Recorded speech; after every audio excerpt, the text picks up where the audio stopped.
Hello everyone, welcome back to my YouTube channel. This is your Ate Bella. For today's video, samahan niyo ako, mamalengke tayo, mag-grocery tayo for our 2 weeks supply. Opo, tama po, 2 weeks po. Every 2 weeks ako namamalengke.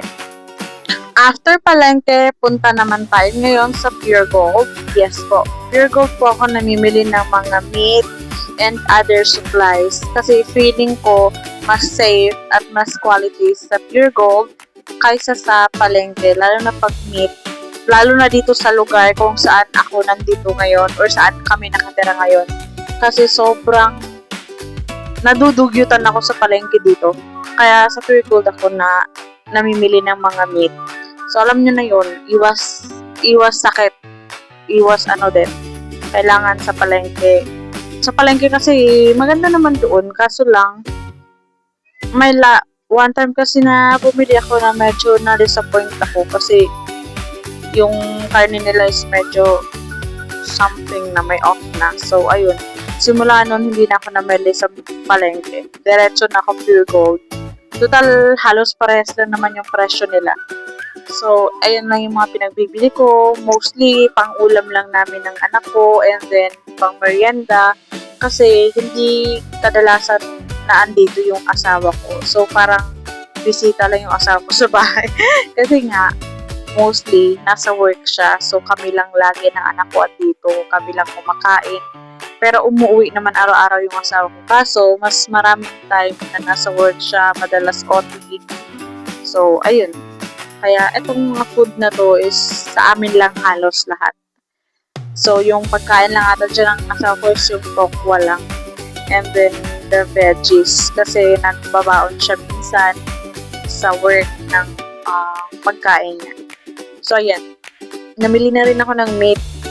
So ano lang naman yung binili ko dyan. Kasim and then chicken, whole chicken and then isang kilo ng gizzard, chicken gizzard, and then mga noodles, dilata, ganun. Kasi na-miss ko yung magpansit canton ng madaling araw. Alam niyo yun, masarap kaya ang ganun.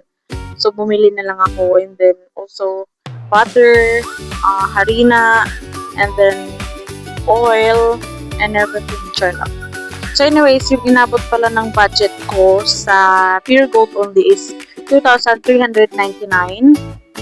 And sa palengke naman kanina, which is naka 10 kilos ako ng jasmine rice.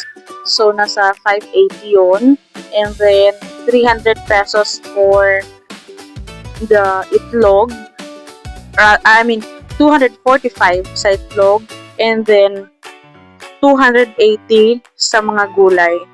So, yun. Parang ang budget ko lang, yung hinihingi ko lang talaga sa asawa ko pagka wala kaming bigas, 3K to 3.5 pag wala kaming bigas. Pero pag may bigas naman kami, nasa 2.5 na yung pinakamataas or 2K. Depende sa cravings namin at sa mga pinapadagdag ng papabili. But for now, yung pinabili lang naman niya is gulay and then tokwa. Ang iba dyan is sa amin ng anak ko. So, ito yung breakdown or ito yung kadalasan na tipid tips or tipid budget na namin ng anak ko. Kasi minsan naman, pagka nakakabili or nakakabiyahe yung asawa ko ng probinsya, bumibili naman siya ng gulay. So, bawi din kami sa gulay pagka nasa yung asawa ko, nakabiyahe ng probinsya. But, pag wala naman, every other day or every 3 days, nagpupunta ko ng palengke, naghahanap ng gulay. But, pagka every sahod talaga, ito talaga yung parang typical na budget namin for the 2 weeks na food. Bukod din doon yung may allowance din si baby sa kanyang diaper, wipes, and then sa vitamins at iba din yung para sa akin. Tapos, ayun, sa asawa ko. Tsaka yung sa dalawang bata.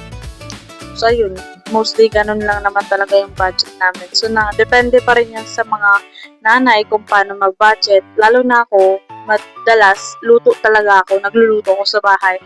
Kumbaga, maramihang luto. Yung isang lutoan na yun, kunwari, yung luto na to ngayon is abutin kami ng 3 days or 4 days na kainan. So, nire-ref ko na lang. Nilalagay ko siya segregated sa isang bowl or isang Tupperware na yun yung for ngayon. Tapos, ito naman yung pang susunod na araw pag gusto namin kumain ulit. So, yun. Budget, tipid-tipid lang. Kasi alam niyo naman sa Pinas, pag isa lang yung nagtatrabaho, kahit marami pa kayo, Diyos ko, lugmok pa rin. So, yun lang guys. Thank you so much. Mwah!